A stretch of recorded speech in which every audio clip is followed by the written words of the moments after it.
संडाशीचा जर प्रॉब्लेम कधी झाला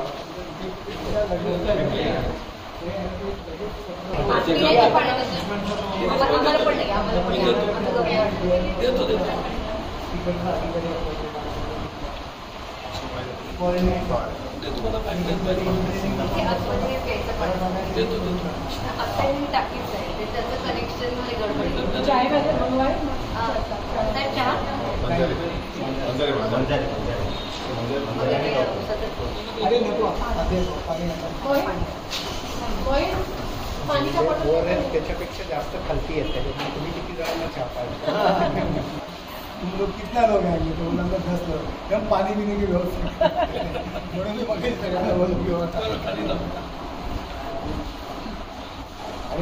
जे दिवस आहेत लोकांचं गावी जाण्याचं प्रमाण वाढलेलं आहे. ठाण्याची वाढती लोकसंख्या, स्टेशनवर जाताना असणारं ट्रॅफिक यामुळे या आरक्षण केंद्राला आजूबाजूच्या परिसरातील लोकांचा खूप चांगला प्रतिसाद मिळत असतो.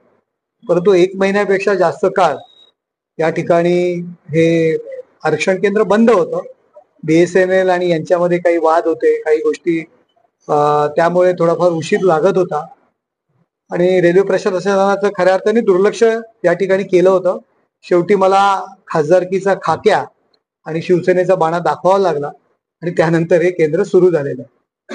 लोकसंख्या वाढत आहे, खासदार तुम्ही अंधारवर असेल, ठाणे असेल, नवीन अशा प्रकारचे केंद्र जर भविष्यात चांगले चालू झाले तर भविष्यात त्यांना फायदा देखील मिळतो.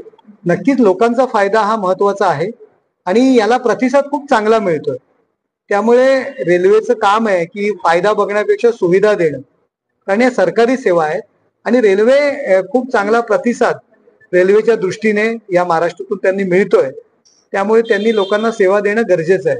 नागरिकांनी तुमचे आभार मानले, खास करून ते माझं काम आहे खासदार म्हणून रेल्वेचे प्रश्न सोडवणं, नागरिकांमध्ये आणि रेल्वे प्रशासन याच्यामधला दुवा साधणं हे खासदारकीचं काम असतं आणि ते मी केलेलं काम आहे. वेगळं काय असं केलं नाही. तर यानंतर पावसाळा